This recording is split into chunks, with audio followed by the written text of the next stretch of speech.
Hi, it's Tuesday, June 7th, 2016. Maneko 64 here, home of alternative economics and contrarian views. I want to talk today a little bit about this book, The New Case for Gold by James Rickards. You probably heard about this book, and I thought twice before buying this book because, I don't need any convincing, about the soundness of a gold-backed system or the soundness of saving in gold. But I thought it'd be interesting to buy it because James Rickards, he's part of the, well, at least he was part of the Wall Street, machine.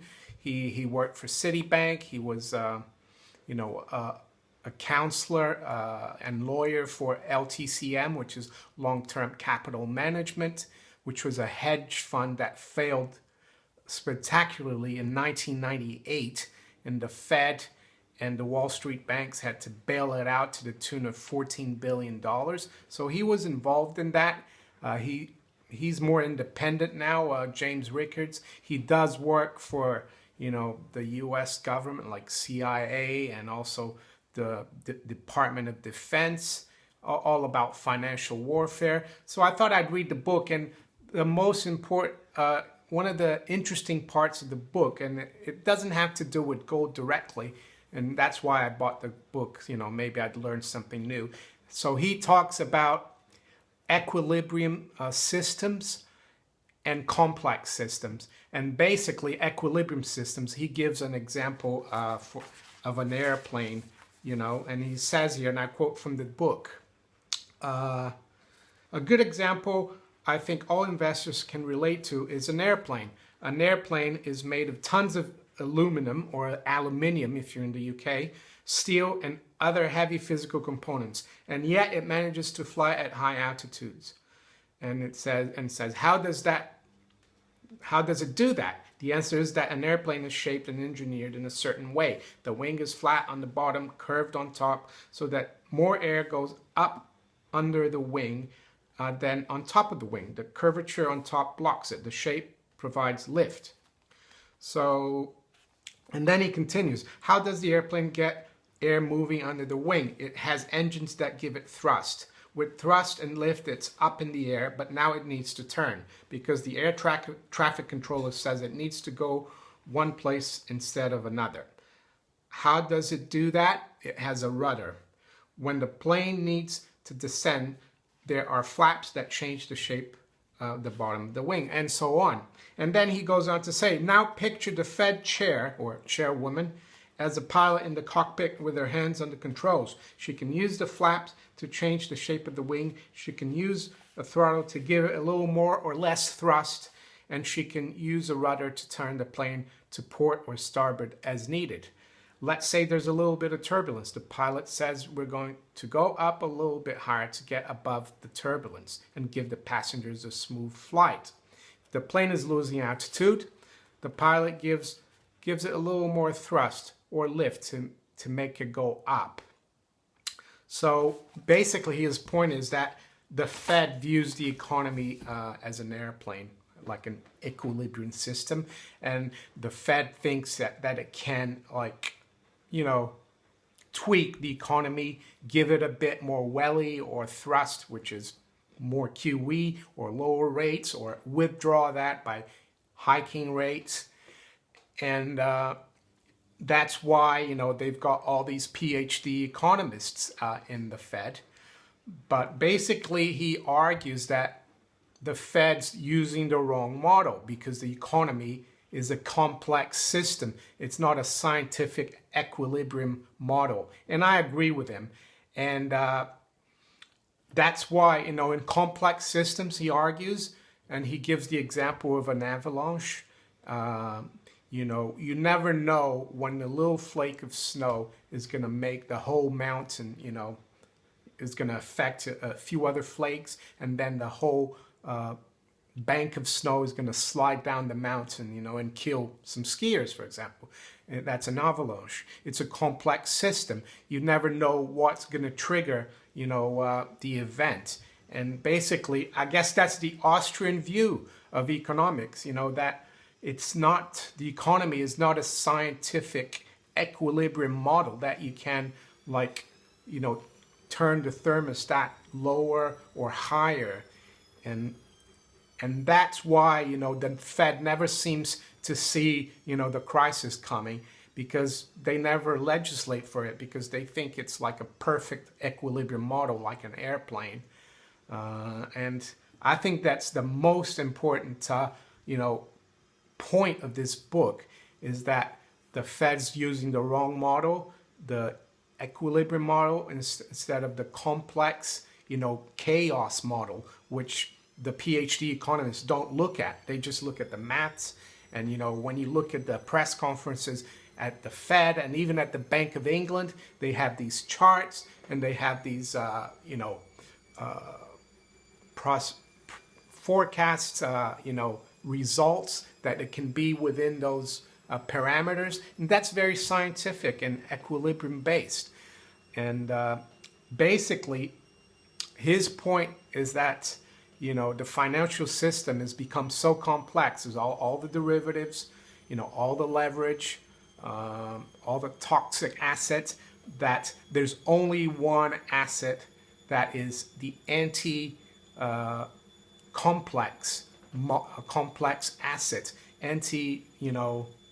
chaos asset, and that's gold, because gold is like just a piece of metal, 79th element in the table of periodic table. It doesn't rust, it doesn't go bad, it's always shiny, it doesn't melt. Well, it does, but at very, very high temperatures. It doesn't dissolve. It's like indestructible. So, and it's been used as money. So he argues that gold is the best protection against chaos in this complex system that we have. And the reason why, the Fed's not, they try to sell to the public and investors that we have an equilibrium economic system, that they are in charge and that they will always be in charge, and they can, do whatever they want and it will solve problems. I remember Bernanke once, someone asked him in Congress, what if inflation starts going up? He said, we can raise rates in 15 seconds and there won't be any problem. So that's the kind of thinking they have. And along with that book, there's another story, that came out. It was an interview by Marin Katusa, who is very well-known, analyst. He has KatusaResearch.com. He's a well-known analyst in Canada for in the mining sector, and he's come out and said that he was invited to speak at a conference, an invitation-only conference for very wealthy families who run what's called family offices. Basically, family offices are very wealthy families and individuals who had money with hedge funds, and then they realized that the hedge funds didn't have their best interest at heart, because they were looking, always looking to make the most out of other people's money so they could take their 20% off the profits of people's money, and the 1% or 2% fee. So they decided, these very wealthy billionaire families, they decided to start opening their own kind of hedge funds. They call it family offices, and manage their own money. So he was invited to speak to these people. These are like, the wealthiest families in the world. I'm not sure why he was speaking to them. And the other point I'd want to make, even wealthy people make mistakes, but, they've done a few things right to be where they are. And Marin Katusa was invited to speak to them so that they could learn more about the resource sector, especially gold. And Marin Katusa said that all these rich family offices, they want to start investing in gold. So my question is, they're not stupid, these people. They know that central banks are running out of rope. And it goes hand in hand with all the other stories I've spoken about, like Druckenmiller putting money into gold, Soros they've got their family offices as well, so it makes sense. And the other thing that Katusa was saying that's really interesting, if there's very little money into the mining sector and gold sector. So if these people decide, to like raise their holdings to like 1 or 2% into gold, it's going to make a huge change in price and, the mining sector, because it's a very small sector still. So I thought that was really interesting. The wealthy family offices, I think they're looking at gold as, anti-complex hedge for their wealth. And they know, gold has been, money and is preserved wealth for 5,000 years.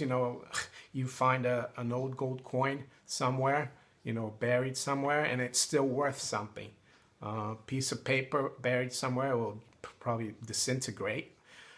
So yeah, that's what I wanted to talk about.